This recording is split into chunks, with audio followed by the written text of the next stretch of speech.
Welcome to this week's edition of Outdoors Online, a weekly webcast produced by the North Dakota Game and Fish Department. I'm your host, Tom Jensen. My guest this week is Game and Fish Deputy Director Scott Peterson. We're going to talk about the upcoming advisory board meetings. They are scheduled here just a couple of weeks. Scott, let's start off, tell everybody what the advisory board meetings actually are. Well, first of all, Tom, by state law, there are 8 advisory board districts set up throughout North Dakota, and each district, of course, has an advisory board member. They're appointed by the governor. Okay. Yep, and the meetings themselves are intended to be an open forum for our constituents, primarily the hunters and fishermen of the state, to voice some concerns, to give us some input on some of those issues that are out there in their communities, and provide us with some ideas of possibly improving those. And that's basically why the legislature mandated it, to give people a voice. Right, that's right. And the advisory board members are really set up to be a liaison between sportsmen and the department. How do you come up with the topics for each advisory board meeting? Well, the topics generally, Tom, are generated, first of all, we want them to be timely and pertinent. And so a lot of times they're just issues of the day.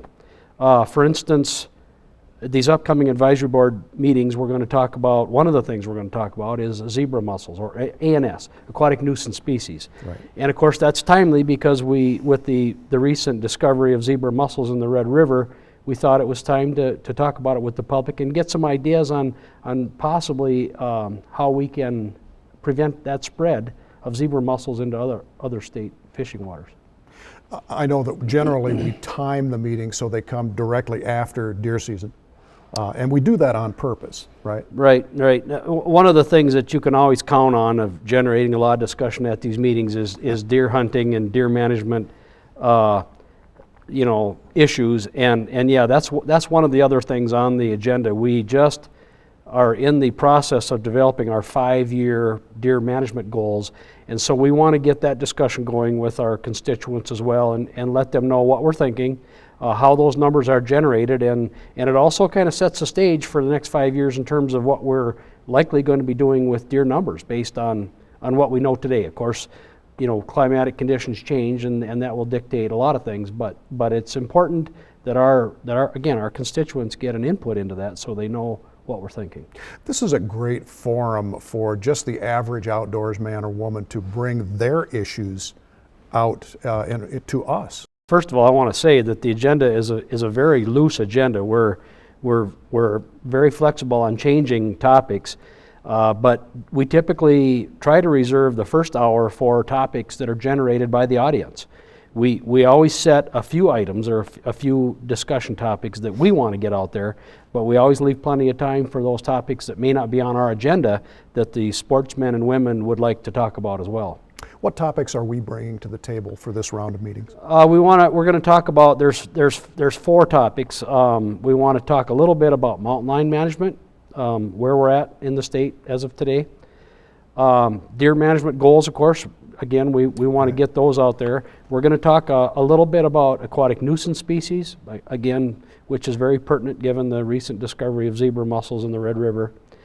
And then the other thing is we want to talk a little bit about the fishing proclamation changes because our current fishing proclamation is due to expire the 1st of April of 2016. So we're going to be tweaking that a little bit, and we want to get those changes out to the public as well. After the session, or the basic session where we go over our topics, question and answer period, and we always get some very interesting questions. Yeah, there usually is no shortage of topics again, and we know typically again right after deer season we're going to have some comments about deer seasons, see how it went. Some people are going to be really tickled at how it went.